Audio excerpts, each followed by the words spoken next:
सलाम उन शहीदों को जो खो गए, सलाम उन शहीदों को जो खो गए, वतन को जगा कर जो खुद सो गए।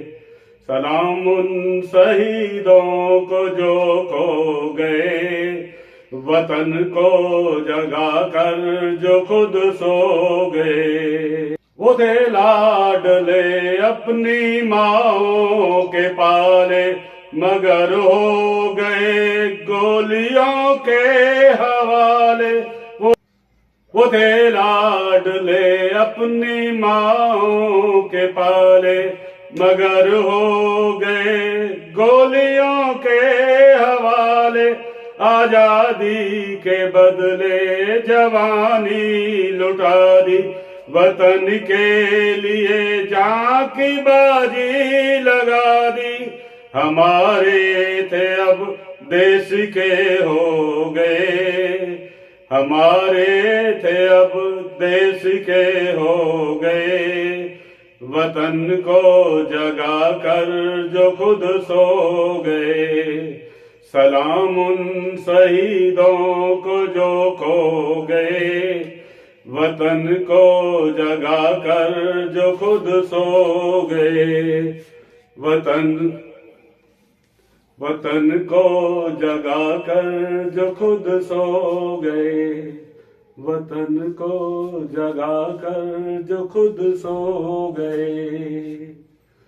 जय हिंद गाइज, मैं Gajendra Kumar Goswami unique brain study channel पर आपका हार्दिक अभिनंदन करता हूं।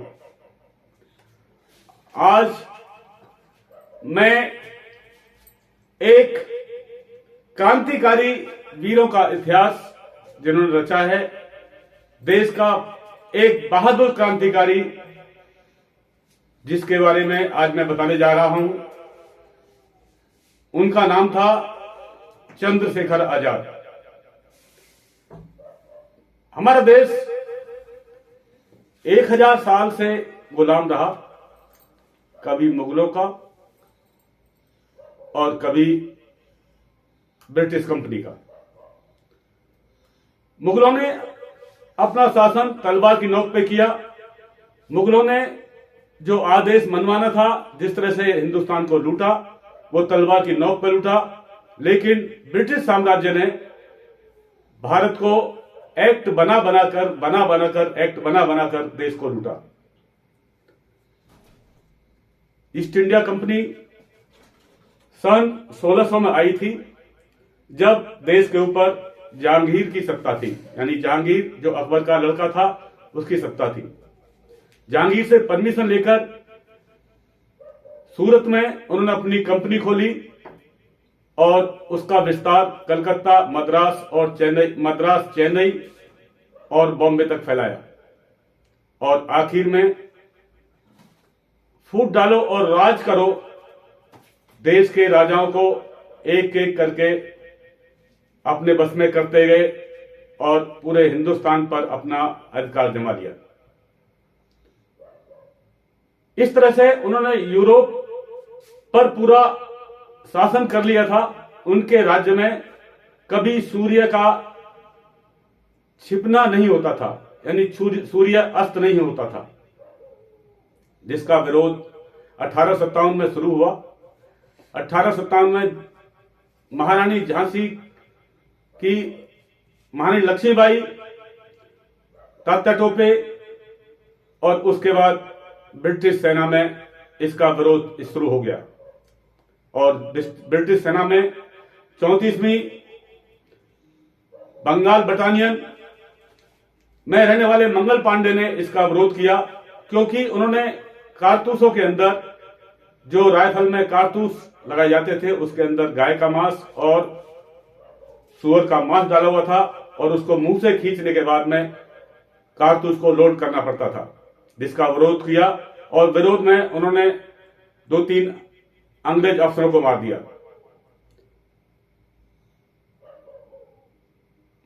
1857 में महान क्रांतिकारी मंगल पांडे को फांसी दे दी गई और इस फांसी देने के बाद सेना में एक विद्रोह खड़ा हो गया और लाखों मंगल पांडे खड़े हो गए। देश की आजादी के लिए पोरबंदर में पैदा हुए महात्मा गांधी, इनका नाम मोहनदास करमचंद गांधी था, जिनका जन्म 2 अक्टूबर 1869 को पोरबंदर में हुआ था। वो अपनी वकालत करने के बाद जब उन्होंने देखा कि देश की स्थिति ऐसी है, बंद कर देंगे। भारत में आने के बाद महात्मा गांधी ने एक अहिंसा का रूप अपनाया। वो चाहते थे कि बिना लड़ाई झगड़े किए हम देश को वापस ले लें, यानी अंग्रेज भारत को छोड़कर चले जाएं। उस टाइम पर भारत को ब्रिटिश भारत कहते थे, लेकिन यह रास्ता गांधी जी का था। इसके अतिरिक्त हमारे देश में एक आंदोलन चलना शुरू हो गया जो कि क्रांतिकारियों का था। क्रांतिकारियों में अनेक नाम थे। इस क्रांति में लाखों ने अपने बलिदान दिए, जिनका नाम इतिहास में नहीं है। कुछों का नाम है, लेकिन वो भी पढ़ाना बंद कर दिया है। बच्चों को नहीं बताया जाता है कि चंद्रशेखर आजाद कौन थे, कौन थे सरदार भगत सिंह, कौन थे राजगुरु, कौन थे सुखदेव, कौन थे रामप्रसाद बिस्मिल, कौन थे अशफाक उल्लाह खां और कौन थे नेताजी सुभाष चंद्र बोस। इसके अलावा देश को आजाद कराने के लिए इतिहास में जिनका नाम नहीं है, उनकी गिनती भी हजारों में है। अपना बलिदान दिया एक बाल्य अवस्था में है, छोटी सी उम्र में, जो फांसी पर लटक गए, और आज हमारा देश आजाद है और आजाद देश में हम सांस ले रहे हैं। गांधी जी का अपना रास्ता था एक अहिंसा का। उनका कहना था कि किसी की आत्माओं को चोट मत पहुंचाओ, कोई भी कत्लेआम मत करो। हम इनसे आवेदन कर कर अपने देश को वापस लेंगे। मैं ये कहना चाहता हूं कि यदि आपके मकान में, आपके घर में कोई किराएदार है और वो काफी दिन से रह रहा है, आप चाहते हैं कि आपका मकान खाली कर दे, क्या वो खाली कर देगा? जब तक कि आप उसके ऊपर दबाव नहीं डालेंगे, कोई फोर्स नहीं डालेंगे, उसके साथ में आप मारपीट भी करने में नौबत आ जाएगी, यहां तक भी हो सकता है। यदि आप गांव में रहने वाले हैं तो आपका खेत यदि किसी ने दबा रखा है, आपकी मेंढ किसी ने काट रखी है, तो क्या आप उससे रिक्वेस्ट करेंगे कि भैया मेरी मेंढ छोड़ दे या मेरे खेत को छोड़ दे? और मैं कहता हूं कि वो छोड़ने वाला नहीं है जब तक कि आप उसके उग्र रूप उसका नहीं लेंगे। यही हुआ, क्रांति का आंदोलन शुरू हो गया। इस समय 23 जुलाई 1906 को एक महान क्रांतिकारी ने जन्म लिया, जिनका नाम था चंद्रशेखर आजाद। इनका जन्म एमपी के अलीराजपुर, जिसको झबुआ कहते हैं अभी, वहां के एक भावरा गांव में हुआ था। इनकी माता का नाम जगरानी और पिता का नाम सीताराम तिवारी था।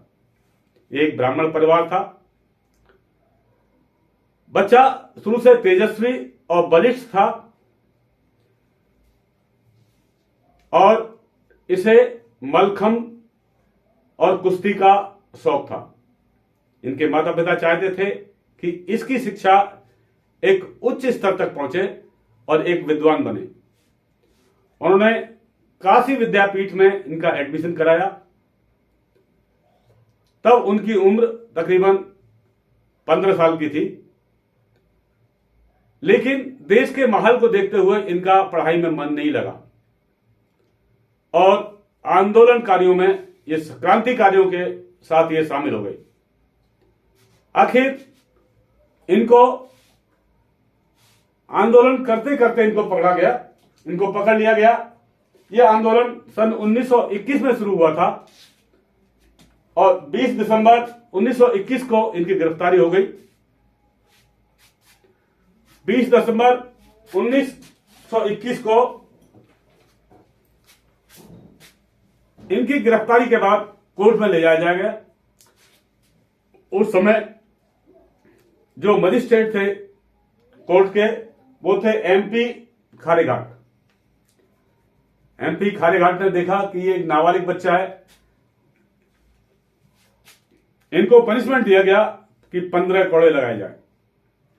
पूछा गया तुम्हारा नाम क्या है? उन्होंने कहा आजाद। तुम्हारे पिता का नाम क्या है? स्वतंत्रता। कहां के रहने वाले हैं आप? निवास क्या है आपका? जेल। बड़े जबरदस्त 15 कोड़े इनको मारे गए और हर कोड़े पर वंदे मातरम भारत माता की जय, वंदे मातरम भारत माता की जय का आघोष इनके मुंह से निकलता था। आखिर इनको छोड़ा गया और एक कुंठा इनके दिल में बैठ गई कि मैं इसका बदला लूंगा। ये गए, एक थे महाक्रांतिकारी, युवा क्रांतिकारी ममंत नाथ गुप्ता, उनके पास गए। उन्होंने एक क्रांतिकारी समूह, एक संघ बना हुआ था जिसका नाम था HRA, हिंदुस्तान रिपब्लिकन एसोसिएशन, जिसके अध्यक्ष थे राम प्रसाद बिस्मिल। इनको राम प्रसाद बिस्मिल से मिलाया।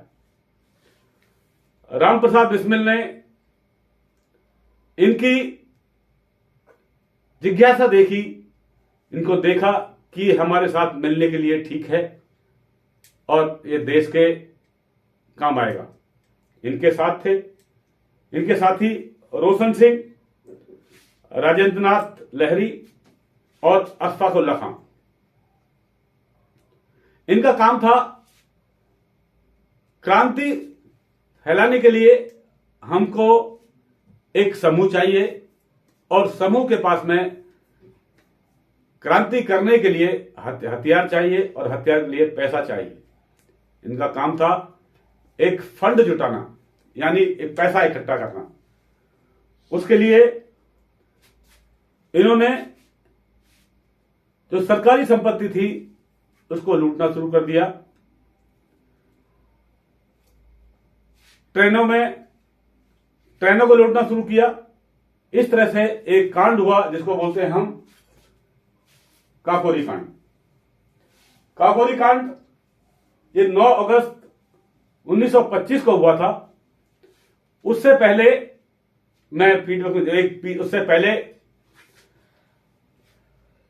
मैं जानना चाहता हूं 1919 में जलियांवाले बाग में जनरल डायर ने सभा कर रहे निहत्थे जनता के ऊपर गोलीबारी कर दी, जिसमें 1500 मारे गए और 2000 घायल हुए। जलियांवाला बाग अमृतसर में एक घिरा हुआ बाग है जिसमें एक कुआं है। कुछ उस कुएं में कूद गए और कुएं में कूद के एक के बाद एक ऐसे दब के मर गए और कुछ ही ग्राउंड पर मर गए। यहां तक उसमें एक छोटा बच्चा भी था जो कि 4 साल का था और उस बच्चे का नाम था ऊधम सिंह, जिसके बारे में मैं बाद में बताऊंगा। जब काकोरी कांड हुआ, काकोरी कांड में डकैती में काकोरी कांड की डकैती में ठाकुर रोशन सिंह, राजेंद्र नाथ लहरी और अशफाक उल्लाह खां को पकड़ लिया और फांसी दे दी गई।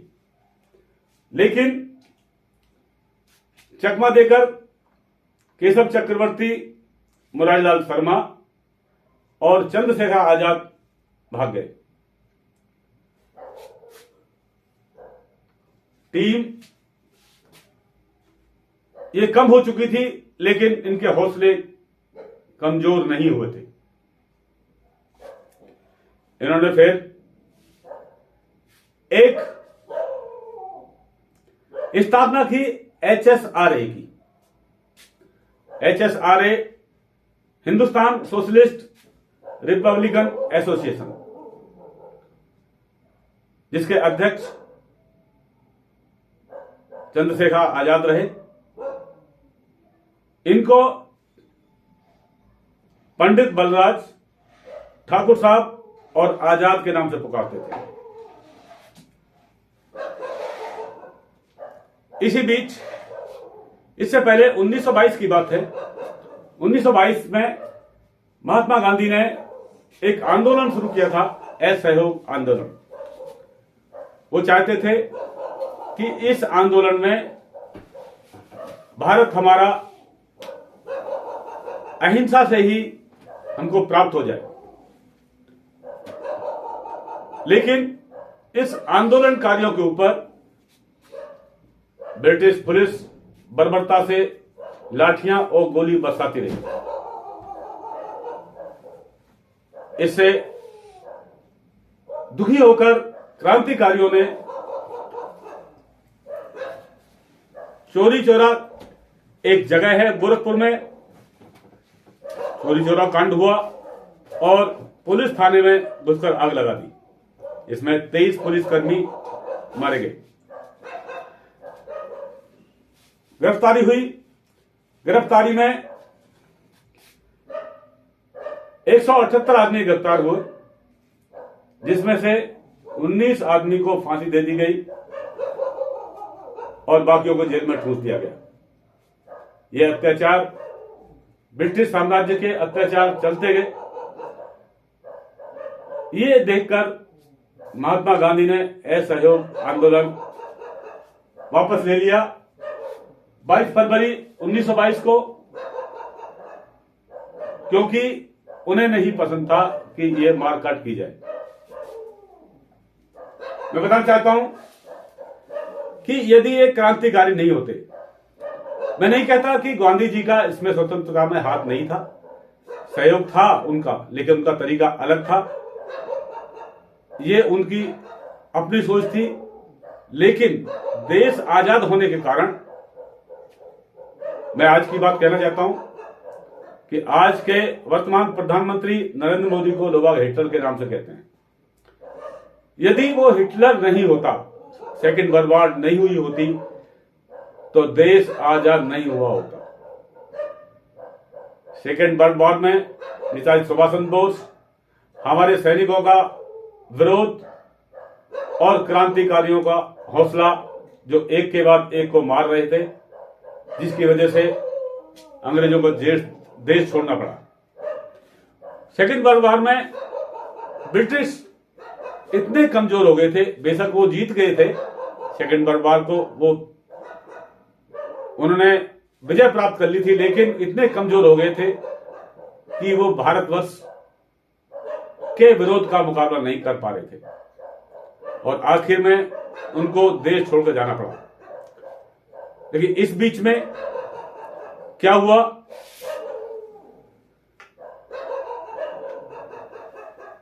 ये जो आंदोलन चल रहा था, 1928 में एक कमीशन बैठा, जिसको बोलते हैं हम, जो 3 फरवरी 1928 को होता है, उसको कहते हैं साइमन कमीशन।